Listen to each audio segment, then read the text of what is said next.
Hello बच्चों, चलिए प्रश्न को पढ़ते हैं और समझते हैं।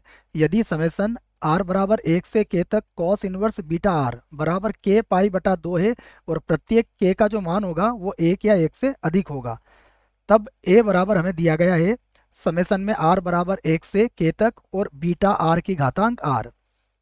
उसके बाद फिर से पूछा गया है कि तब x का मान यदि a की ओर अग्रसर हो तो 1 प्लस एक्स की घातांक 1/3 माइनस 1 माइनस 2x की घातांक 1/4 बटा x प्लस एक्स के वर्ग का मान है। और उसके लिए विकल्प ए बी सी और डी ये चार विकल्प दिए गए हैं, जिनमें से हमें सही विकल्प का चुनाव करना है। प्रश्न को हल करने से पहले हम प्रश्न के लिए मुख्य अवधारणा लिखेंगे। तो प्रश्न के लिए मुख्य अवधारणा, जिसकी सहायता से हम इस प्रश्न को हल करेंगे। मुख्य अवधारणा में हम सबसे पहली बात यह लिखेंगे कि इस प्रश्न को हल करने के लिए हम एल हॉस्पिटल नियम का प्रयोग करेंगे। एल हॉस्पिटल टल्स नियम, इस नियम का प्रयोग इस यहाँ पर किया जाएगा बच्चों। और इस नियम का प्रयोग तभी कर सकते हैं जब सीमा का कौन सा अनिधारी रूप हो, या तो 0/0 रूप में हो या फिर सीमा अनंत बटा अनंत रूप में हो। तो एक बात आप इस प्रश्न के लिए याद रख सकते हैं। अब आइए प्रश्न को हल करते हैं। प्रश्न की बात करें तो हमें क्या क्या दिया हुआ है, देखिए सबसे पहले हमें दिया हुआ है समेसन r बराबर 1 से लगा के k तक है, ये k तक है बच्चों। और ये है cos inverse beta r, cos inverse beta r। इसको हम कैसे लिख सकते हैं, देखो अगर हम r का मान 1 से लगा के k तक लिखें तो ये किस प्रकार से आएगा, ये आएगा कॉस इनवर्स और ये बनेगा बीटा 1 प्लस फिर बनेगा कॉस इनवर्स और फिर यहाँ पर हो जाएगा बीटा 2। और इसी प्रकार अगर इसके पदों को जोड़ा जाए तो कितने पद जुड़ेंगे, इसके अंदर k पद जुड़ेंगे। तो ये हो जाएगा इसका अंतिम पद कॉस इनवर्स बीटा और यहाँ पर आ जाएगा k। और हमें इसका योगफल किसके बराबर दिया हुआ है, देखो हमें इसका योगफल दिया हुआ है k पाई बटा 2k। और एक बात और कही गई है कि k का मान 1 से कम नहीं होगा, 1 या 1 से अधिक होगा। अब यहाँ पर आप ध्यान से देखेंगे तो यदि कॉस इनवर्स बीटा 1 का मान बच्चों पाई बटा 2 के बराबर हो, तभी इनका योगफल k पाई बटा 2 के बराबर होगा। क्योंकि k का मान 1 या 1 से अधिक है, अर्थात k का मान या तो 1 रखोगे तो पाई बटा 2 आएगा और 1 से अधिक रखोगे तो पाई बटा 2 से अधिक ही आएगा। पाई बटा 2 से कम नहीं आ सकता है, क्योंकि k का मान अगर 1 से कम होता, अर्थात जैसे 0 और 1 के मध्य होता या 1/2 होता, तो पाई बटा 2 का मान कम भी हो सकता था गुणा करने पर। मान लीजिए k का मान 1/2 होता तो 1 पाई बटा 4 हो जाता, तो मान कम हो जाता। परंतु यह शर्त यहाँ पर स्पष्ट रूप से कह रही है कि इसका मान पाई बटा 2 से ज़्यादा ही आएगा।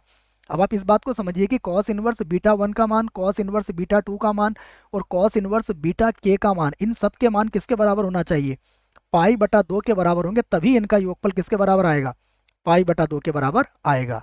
तो मैं इसी बात को कह देता हूं कि यह तभी संभव होगा या यह संभव होगा, संभव होगा यदि, यह कब संभव होगा बच्चों, जब यह सब मान बराबर हो किसके, पाई बटा 2 के। अर्थात इस बात को मैं यहाँ पर लिख देता हूँ कि यह संभव होगा यदि कॉस इनवर्स बीटा 1 बराबर हो कॉस इनवर्स बीटा 2 के, और इसी प्रकार यह बराबर हो कॉस इनवर्स बीटा के।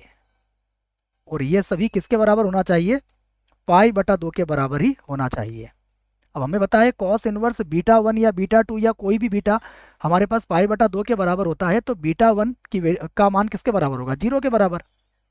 तो बीटा 1 बराबर हो जाएगा बीटा 2 बराबर, इसी प्रकार ये हो जाएगा बीटा के। और ये सभी मान किसके बराबर हो जाएंगे, 0 के बराबर हो जाएंगे। इस स्थिति में अब हम a का मान ज्ञात कर सकते हैं। देखो अब हमें a बराबर क्या दिया है, इसे लिख लेते हैं। हमें a बराबर दिया हुआ है, मैं यहां से लिख देता हूं a बराबर,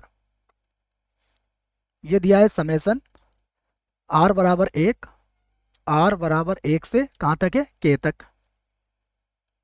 और यहां पर है बीटा r और उसकी घातांक भी कितनी है, उसकी घातांक भी हमें दे रखी है r।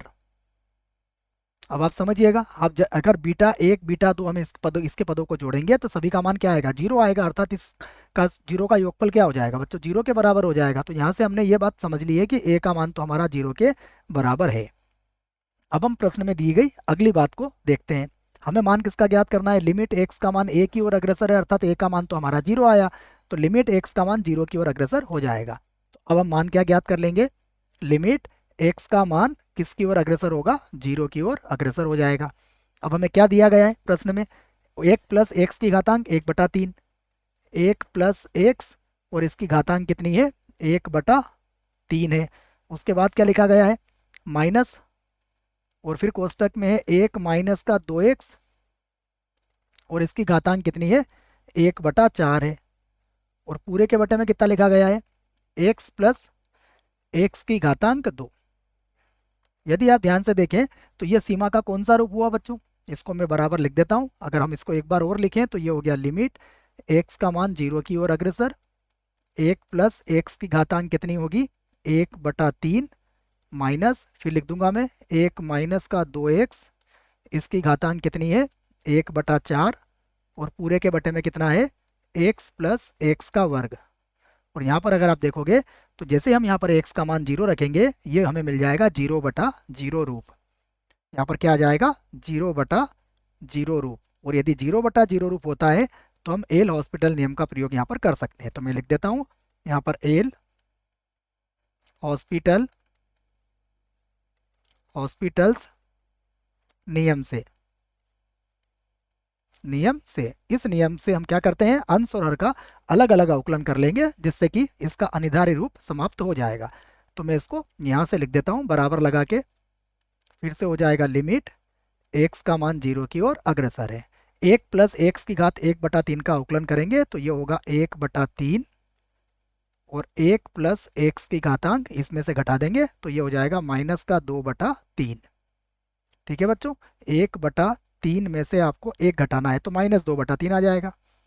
उसके बाद पुनः यदि 1 प्लस एक्स का अवकलन करेंगे तो एक्स का 1 आएगा और 1 का 0 लिखने की आवश्यकता नहीं है।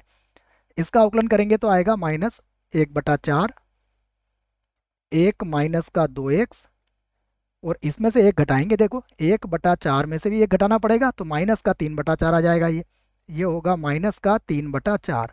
और इसका पुनः अवकलन करेंगे तो 1 का अवकलन तो 0 होगा, -2x का माइनस का 2 इसका अवकलन आ जाएगा। और अब बटे में देखते हैं, बटे में x का अवकलन तो 1 होगा और x की घात 2 का अवकलन हो जाएगा 2x। ये हमने इसका अवकलन यहाँ पर कर दिया है। अब हम यहाँ पर देखेंगे तो अनिवार्य रूप समाप्त हो चुका है। पहले हम इसको यहाँ से हटा लेते हैं बच्चों। और अब अनिवार्य रूप यदि इसका समाप्त हो गया है तो हम क्या करेंगे, x का मान 0 इसमें रख लेंगे। जब आप x का मान 0 रखोगे तो यहाँ पर क्या मिलेगा आपको, यहाँ पर तो मिलेगा 1/3, और 1 की घातांक -2/3, ये तो 1 के बराबर हो जाएगा, तो इसको लिखने की तो आवश्यकता नहीं है, लेकिन फिर भी लिख देते हैं। यहाँ पर होगा माइनस का, देखिए माइनस माइनस तो प्लस हो जाएगा, और ध्यान से देखिएगा यहाँ पर 0 रखेंगे तो ये तो 1 बन जाएगा, और माइनस माइनस प्लस कर ही दिया, 2 से 4 कट जाएगा कितनी बार, 2 बार, तो ये मिलेगा हमें 1/2। और बटे में कितना मिलेगा बच्चों, 1, उसे भी लिखने की आवश्यकता नहीं है।